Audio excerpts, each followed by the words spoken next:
ce qu'est les frères musulmans. Quel est leur projet réel? Le projet Tamkin, c'est ça, l'islamisation de la société? L'islamisation de la société par étapes et par étage.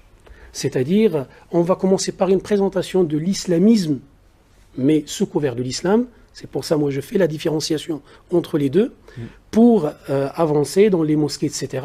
Et puis après, une islamisation de la jeunesse, c'est là aussi l'un des objectifs du livre, c'est vraiment de dire, attention, on est en train d'instrumentaliser la jeunesse musulmane, en particulier, pour un projet islamiste. Et ce projet islamiste souhaite, peut-être dans 20 ans, dans 30 ans, arriver à quelque chose qui annexerait osons le mot, annexerait la République à quelque chose qui s'appelle l'État islamique. Ce projet vous a fait peur en un mot?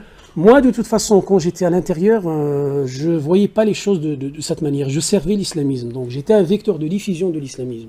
Mais à un moment donné, je crois, vers l'année 2003-2004, il y a des questions qui commençaient vraiment à se poser, et notamment par rapport à cette islamisation rampante qui utilise les moyens de la communauté musulmane, à savoir les mosquées, les moyens que peut-être ou parfois l'État finance, en l'occurrence les établissements d'enseignement privé musulman.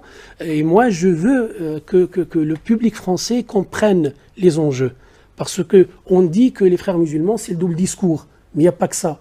Il y a aussi des plans stratégiques qui sont cachés. Et le projet Tamkin fait partie de ces plans cachés des frères musulmans pratiqués un peu partout dans le monde.